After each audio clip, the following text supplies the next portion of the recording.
Hello दोस्तों, आज मैं आपको हिंदी व्याकरण का एक न्यू टॉपिक लाई हूँ जिसका नाम है उपसर्ग। उपसर्ग दो शब्दों से बना है, उप प्लस सर्ग।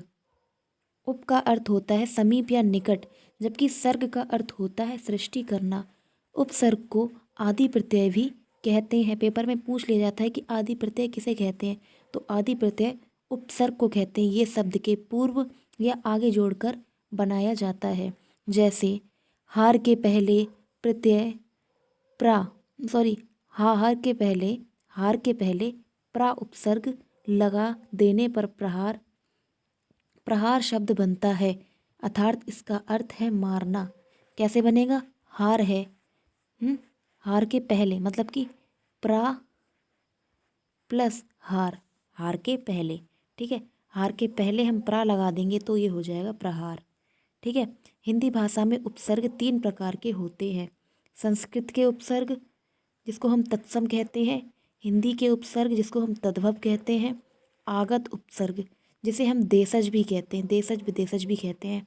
विदेशी भाषाओं से हिंदी में आए मुख्यतः उर्दू, फारसी, अरबी एवं अंग्रेजी शब्दों को हम आगत उपसर्ग कहते हैं। ठीक है। संस्कृत के उपसर्ग होते हैं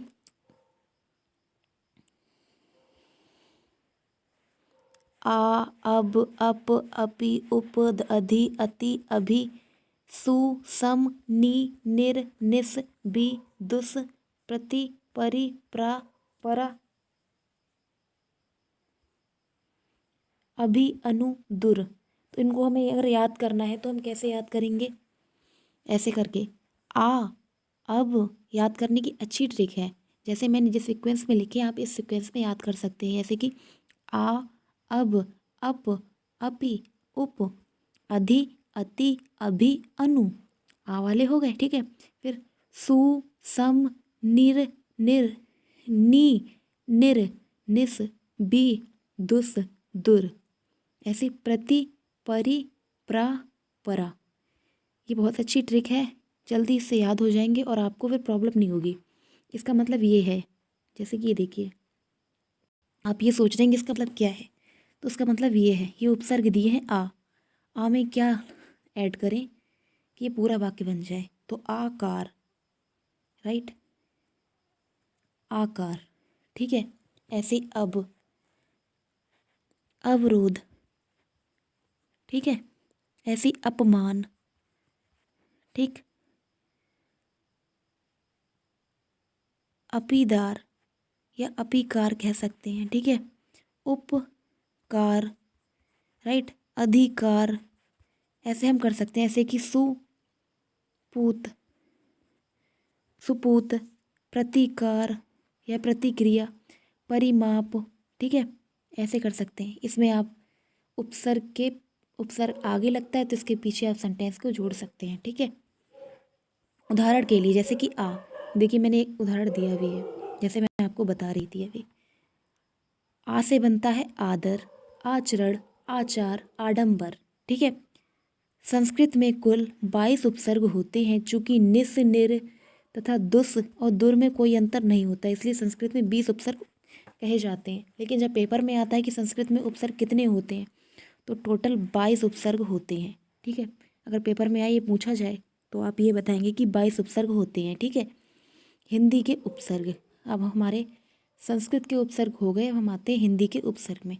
हिंदी के उपसर्ग की संख्या निम्न है। ठीक है। आ, अध, अन, उन, औ, अब, काकू, सासू, सा, दू, नी। ठीक है। अब आ से देखो क्या बना, आ से बना है अपड़। अपड़, अलग, अजान, अनाम, अथा। आ से अनपढ़ भी बन सकता है। ठीक है, जो ना पढ़ाया हुआ हो। ठीक है, जो कभी पढ़ा ना हो। अध से अधखिला, अधपका, अधकचरा। ठीक है। अन से अनपढ़, अनमोल, अनगढ़, अनिच्छा। ठीक है। उन से 49, 69, 39। ऐसे आप कर सकते हैं पूरे। ठीक है। आगत उपसर्ग जिसको हम विदेशी उपसर्ग भी कहते हैं। हिंदी के विदेशी उपसर्ग या विदेशी भाषाओं से उपसर्ग मुख्यतः दो प्रकार से आए हैं, उर्दू के उपसर्ग और अंग्रेजी के उपसर्ग। ठीक है, अब आते हैं अंग्रेजी। देखो, उर्दू के उपसर्ग पूछे नहीं जाते हैं, ज़्यादातर पेपर में संस्कृत के ही उपसर्ग पूछे जाते हैं। ठीक है, तो अंग्रेजी के उपसर्ग कभी कभार पूछ लिए जाते हैं, इसलिए मैं लेके आई हूँ। ये देखिए, सब का अर्थ होता है अधीन या नीचे, जैसे कि सब जज, सब कमेटी, सब इंस्पेक्टर कह सकते हैं। ठीक है, ऐसे डिप्टी का मतलब होता है सहायक, अर्थ दिया है। ठीक है, जैसे डिप्टी कलेक्टर हो गया, डिप्टी रजिस्ट्रार हो गया। ऐसे 22 का सहायक होता है, 22 का भी मतलब सहायक होता है और डिप्टी का भी मतलब सहायक होता है। 22 सराय, 22 चांसलर। ठीक है, ऐसे जनरल का हो जाएगा प्रधान, जनरल मैनेजर, जनरल सेक्रेटरी। ऐसे चीफ का हो जाएगा प्रमुख, हाँ, चीफ का हो जाएगा प्रमुख, chief minister, chief secretary, chief manager. ठीक है, ऐसे हेड का मुख्य, हेड का मतलब होता है मुख्य, इसका अर्थ है मुख्य। Head master, head clerk. ठीक है, डबल दुगुना, डबल रोटी, डबल बेड।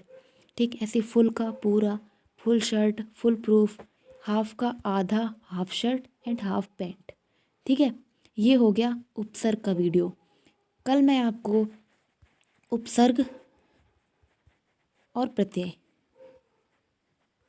दोनों की प्रैक्टिस के लिए एक प्रैक्टिस सेट दूंगी। ठीक है, जिसमें से आपको पेपर में एक ना एक क्वेश्चन जरूर मिल जाएगा, और अगर ना भी मिले मान लो, तो आप बुक से तैयारी कर सकते हैं। जो मैंने आपको पूरा कंटेंट बता दिया है, इसके साथ आप बुक से प्रैक्टिस कर सकते हैं। जितनी आप प्रैक्टिस करेंगे उतना आपको अच्छे से समझ में भी आएगा और अच्छे से पेपर दे सकेंगे। ओके, अगर आपको मेरी वीडियो अच्छी लगी हो, काफ़ी हेल्पफुल लगी हो, तो आप इसको सब्सक्राइब कीजिए एंड शेयर कीजिए एंड लाइक भी कीजिए। ओके।